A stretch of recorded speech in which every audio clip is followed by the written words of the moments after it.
సోలాపూర్ జిల్లాలో bird flu సంసర్గం పెరిగిపోతూనే ఉంది. సోలాపూర్ మహానగర్ పాలిక యొక్క హద్దీలో అంటేనే ఛత్రపతి సంభాజీనగర్ చెరువు పరిసరం మరియు కిల్లాబాగ్ పరిసరం. ఇక్కడ మార్చి 7వ తేదీన పొద్దున కాకులు మరియు కొంగలు ఈ పక్షుల నైసర్గిక మృత్యు జరిగి ఉండెను. అయితే ఆ పక్షుల యొక్క నమూనాలు తనిఖీ కోసం పంపించబడ్డాయి. అందులో ఆ పక్షులకు బర్డ్ ఫ్లూ ఉన్నట్టు తెలిసింది.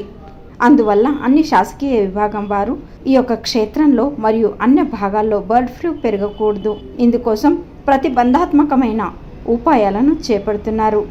ఈ బర్డ్ ఫ్లూ పెరగకూడదు, ఇందుకోసం చికెన్ దుకాణాలు బంద్ పెట్టాలి అంటూ కలెక్టర్ కుమార్ ఆశీర్వాద్ వీరు తెలిపారు.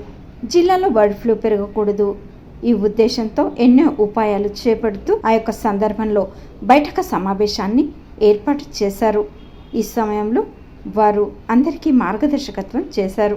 ఈ సమయంలో పోలీసు ఉపాయుక్తులు దీపాలికాయ్, మహాపాలిక యొక్క అతిరిక్త ఆయుక్తులు సందీప్ కారంజే, జిల్లా పశువర్ధన్ ఉపాయుక్తులు డాక్టర్ విడి యౌలే, జిల్లా పరిషత్ యొక్క పశువర్ధన్ అధికారి డాక్టర్ ఎన్ఎల్ నరోయ్, సహాయక ఆయుక్తులు పశు సంవర్ధన డాక్టర్ భాస్కర్ పరాడే, అన్న మరియు ఔషధ ప్రశాసనం యొక్క సహాయక ఆయుక్తులు సాహెబ్రావు దేశాయ్, జిల్లా ఆరోగ్యాధికారి డాక్టర్ సంతోష్ నవలే, జిల్లా శల్య చికిత్సక్ డాక్టర్ సుహాస్ మానే, శాసకీయ వైద్యకీయ మహావిద్యాలయం యొక్క డాక్టర్ సంతోష్ బోయి వీరితో పాటు అధికారులు ఇక్కడ హాజరుండెను.